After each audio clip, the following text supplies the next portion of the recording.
The international association of cancer के मुताबिक भारत में लगभग हर साल 28,000 ब्रेन ट्यूमर के केस रिपोर्ट किए जाते हैं, जिनमें से लगभग 24,000 पीपुल हर साल डेथ कर जाते हैं ड्यू टू ब्रेन ट्यूमर। डॉक्टरों का यह भी मानना है कि ब्रेन ट्यूमर बच्चों में लगभग 20% की बढ़ोतरी देखने के लिए मिल रही है।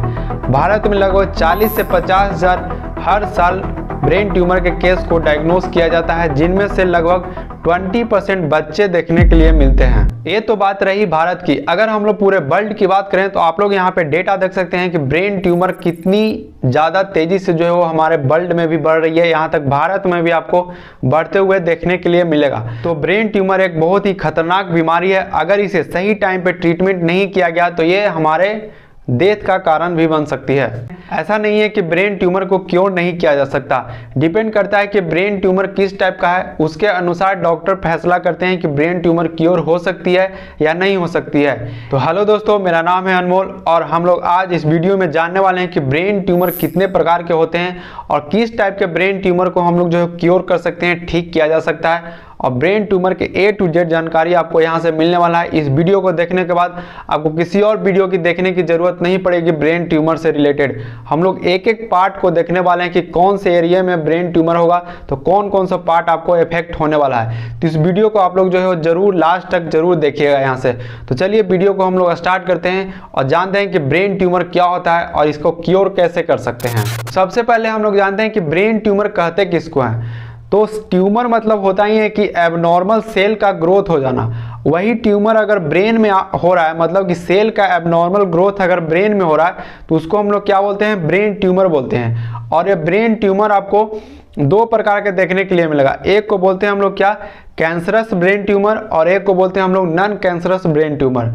कैंसरस ब्रेन ट्यूमर को हम लोग मेडिकल लैंग्वेज में मैलिग्नेंट ब्रेन ट्यूमर भी बोलते हैं, और जो नॉन कैंसरस जो ब्रेन ट्यूमर होते हैं उसको हम लोग बेनाइन ब्रेन ट्यूमर के नाम से हम लोग उसको जानते हैं। जो नॉन कैंसरस यानी कि जो बेनाइन ब्रेन ट्यूमर होता है उसमें क्या होता है कि जो ब्रेन के किसी एक पार्ट में आपको जो है वो सेल का एबनॉर्मल जो है ग्रोथ देखने के लिए मिलेगा। लेकिन जो मैलिग्नेंट जो ब्रेन ट्यूमर होते हैं उसमें क्या होता है कि वो जो सेल का ग्रोथ है वो आपको पूरा फैल जाता है, मतलब कि एक जगह से ज़्यादा आपको एरिया में फैला हुआ वो दिखेगा। उसको हम लोग क्या बोलते हैं, मैलिग्नेंट या कैंसरस उसको हम लोग बोल सकते हैं। ब्रेन ट्यूमर की क्लासिफिकेशन की बात करें तो ब्रेन ट्यूमर को दो कैटेगरी में क्लासिफाई किया गया है। एक को बोलते हैं हम लोग प्राइमरी ब्रेन ट्यूमर और एक को बोलते हैं हम लोग सेकेंडरी ब्रेन ट्यूमर।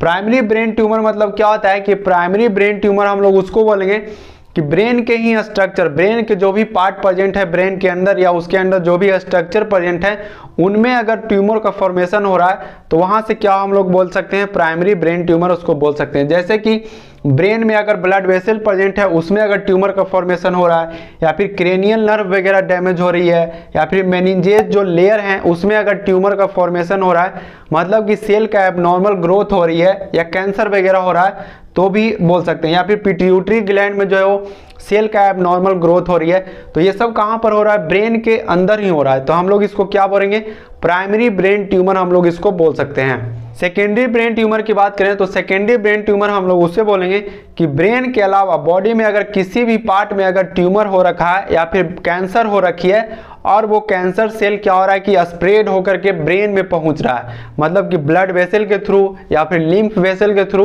वो कैंसर सेल कहाँ पे जा रही है, ब्रेन में जा रही है, और ब्रेन में क्या कर रहा है, ट्यूमर कॉज कर रहा है या फिर कैंसर कॉज कर रहा है। तो हम लोग उसको क्या बोल सकते हैं, सेकेंडरी हम लोग ब्रेन ट्यूमर बोल सकते हैं। जैसे कि लंग्स में अगर कैंसर हो रखा है या फिर ट्यूमर का फॉर्मेशन वहाँ पे हो रहा है, या फिर ब्रेस्ट कैंसर या फिर किडनी में ट्यूमर या फिर किडनी में कैंसर हो रखा है, तो वहाँ से जो सेल है कैंसरस सेल वो ब्रेन में जा रहे हैं और ब्रेन को सेल को अफेक्ट कर रहे हैं, और वहाँ पे क्या हो रहा है कि ट्यूमर का या फिर कैंसर का फॉर्मेशन हो रहा है। तो हम लोग उसको क्या बोलेंगे, सेकेंडरी ब्रेन ट्यूमर हम लोग उसको बोल सकते हैं। अब इसके रिस्क फैक्टर की बात करें तो आप लोग देख सकते हो कि अगर फैमिली हिस्ट्री है, मतलब कि किसी के पेरेंट्स को ये चीज़ें हो रखी है या ब्रेन ट्यूमर वगैरह कैंसर वगैरह किसी को हो रखा है उसके पेरेंट्स वगैरह को, तो वो उनके बच्चे में भी ये पॉसिबिलिटी है कि हो भी सकती है या नहीं भी हो सकती है। ठीक है।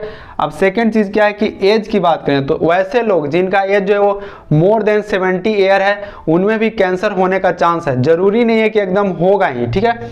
अब थर्ड चीज़ क्या है कि रेडिएशन, वैसे लोग जो रेडिएशन से बहुत ज़्यादा एक्सपोज होते हैं या वैसे लोग जो रेडिएशन जगह पे काम करते हैं उस जगह पे आपको जो है वो उन लोगों में कैंसरस वगैरह देखने के लिए मिल सकता है, कैंसर ट्यूमर की होने की संभावना आपको हो सकती है। अब थर्ड चीज़ क्या है कि जो लोग सिगरेट या स्मोकिंग वगैरह करते हैं तो उनमें भी मैंने बताया कि उनका लंग्स क्या होगा, अफेक्ट होगा। लंग्स में क्या होगा, ट्यूमर वगैरह का फॉर्मेशन हो सकती है, लंग्स में कैंसर हो सकता है। तो यहाँ से स्प्रेड होकर के ब्रेन में भी जाएगा तो ब्रेन को भी वो डैमेज कर सकता है, ब्रेन में भी कैंसर वगैरह की होने की संभावना हो सकती है।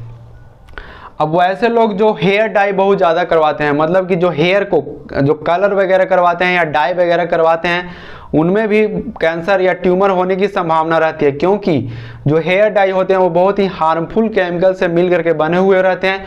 तो इसी वजह से क्या हो सकता है, ब्रेन ट्यूमर कॉज हो सकती है।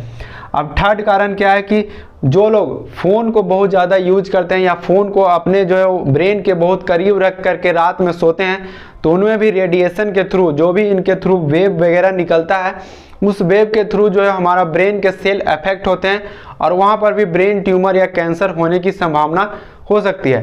अब हम लोग जानते हैं कि ब्रेन ट्यूमर में आपको क्या क्या साइन एंड सिम्टम देखने के लिए मिलेगा अगर किसी को ब्रेन ट्यूमर हो रखा है तो सबसे पहले हम लोग बात करें तो जब भी किसी पर्सन में ब्रेन ट्यूमर होगा तो उसके ब्रेन में आपको जो है वो इंट्राक्रेनियल प्रेशर जो है क्या रहेगा, बढ़ा हुआ आपको देखने के लिए मिलेगा।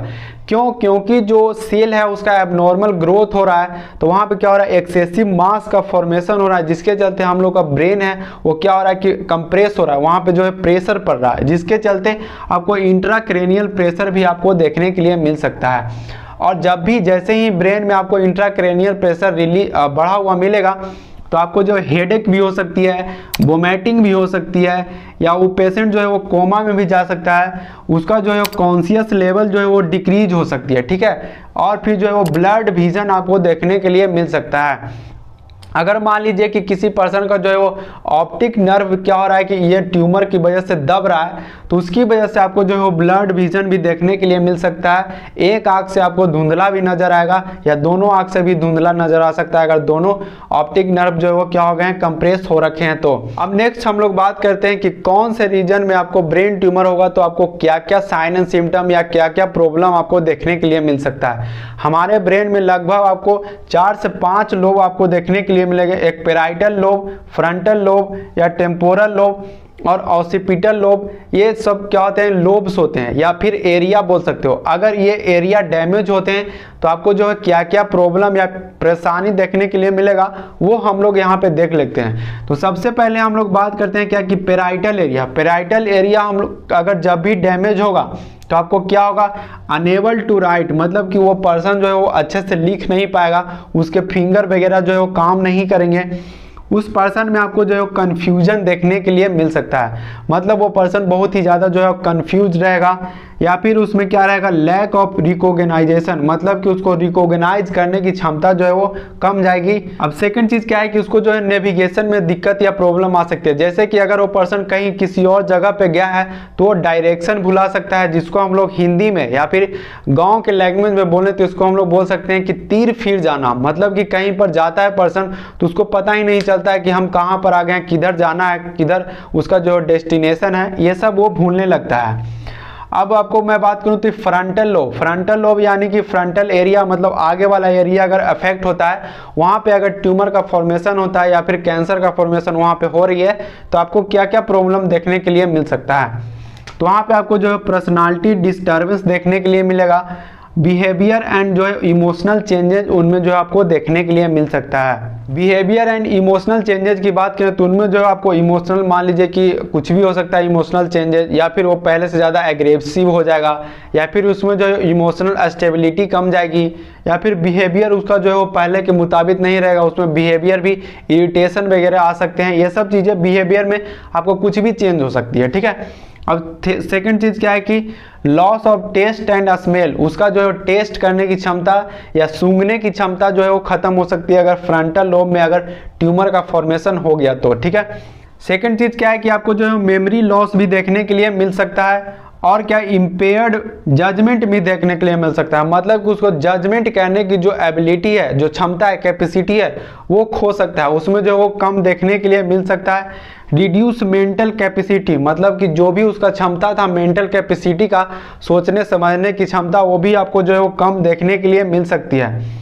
हमारे फ्रंटल लोब में जो है एक ब्रोकास एरिया आपको प्रेजेंट रहता है फ्रंटल लोब में, जो कि क्या करता है हमारे स्पीच यानी कि बोलने में वो हेल्प करता है। अगर वो फ्रंटल लोब डैमेज हो रहा है तो आपको ब्रोकास एस्फेक्सिया देखने के लिए मिलेगा, मतलब कि जो हम लोग बोल रहे हैं अभी जिस मसल का यूज हो रहा है वो मसल जो है काम करना बंद कर देता है, लेकिन हम लोग उसमें जो है वो अच्छे से बोल नहीं पाते हैं अगर वो डैमेज हो गया तब। वो भी कब, जब फ्रंटल लोब में अगर आपको ट्यूमर देखने के लिए मिलेगा तब ये चीज़ें आपको देखने के लिए मिल सकता है। अब सेकंड की अगर टेम्पोरल लोब, जो साइड में हम लोग के ब्रेन के साइड में अगर टेम्पोरल लोब जो है उसमें अगर ट्यूमर का फॉर्मेशन या फिर कैंसर का फॉर्मेशन हो गया तो उसमें आपको क्या देखने के लिए मिलेगा कि ऑडिटरी हेलुसिनेशन देखने के लिए मिल सकता है, मतलब कि उसको आसपास से जो है कुछ आवाज़ें सुनाई देगी जो कि आवाज़ असली में रहेगा नहीं, फिर भी उसको लगेगा कि कहीं से आवाज़ आ रहा है, कोई आदमी बोल रहा है या फिर कोई उसको पुकार रहा है, इस टाइप का जो है आपको आवाज़ देखने के लिए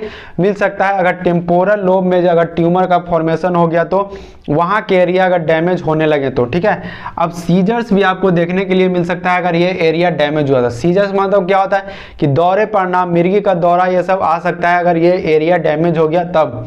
इसके बाद जो एरिया होते हैं उसको बोलते हैं हम लोग क्या, ऑसिपिटल लोब या ऑसिपिटल एरिया बोल सकते हो, जो कि ब्रेन के हमारे पीछे वाले एरिया होता है। यहाँ पर अगर जो है वो ट्यूमर का फॉर्मेशन हो गया या फिर कैंसर का फॉर्मेशन हो गया तो आपको क्या होगा कि विजन लॉस देखने के लिए मिल सकता है। हमारा जो पीछे वाला जो एरिया होता है वो हम रिस्पॉन्सिबल फॉर किसके लिए है, विजन के लिए, मतलब आंखों में जो है आपको ब्लर विजन देखने के लिए मिल सकता है अगर पीछे वाला एरिया आपको डैमेज हो गया तो। जो भी ऑप्टिक नर्व्स हैं उसमें अगर कंप्रेशन आ गया तो हमारा जो है वो ब्लड विजन देखने के लिए मिल सकता है, आंखों में जो है प्रॉब्लम आ सकती है। हमारे ब्रेन में एक और एरिया पाया जाता है जिसको हम लोग बोलते हैं सेरिबेलम, जो कि जिसको हम लोग छोटी ब्रेन भी बोलते हैं, वो हमारे पीछे में होता है। जो भी ये ब्रेन आप लोग देख रहे हो इसके पीछे में वो ब्रेन प्रेजेंट रहता है, उसको हम लोग क्या बोलते हैं, सेरिब्रम।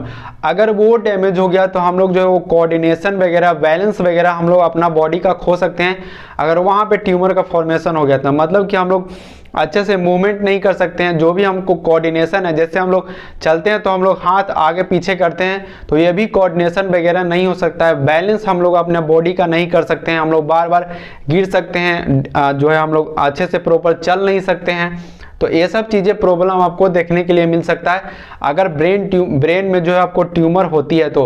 ये बहुत ही सीरियस कंडीशन है, बहुत ही डेंजरस कंडीशन है। नेक्स्ट हम लोग अगर डायग्नोसिस की बात करें तो हम लोग डायग्नोसिस में क्या कर सकते हैं कि हम लोग जो है हिस्ट्री कलेक्शन कर सकते हैं। हिस्ट्री कलेक्शन करने का मतलब कि हम लोग उससे प्रीवियस हिस्ट्री पूछ सकते हैं कि उसके फैमिली में किसी को ब्रेन ट्यूमर या कैंसर वगैरह तो है नहीं, ये सब हम लोग चेक कर सकते हैं।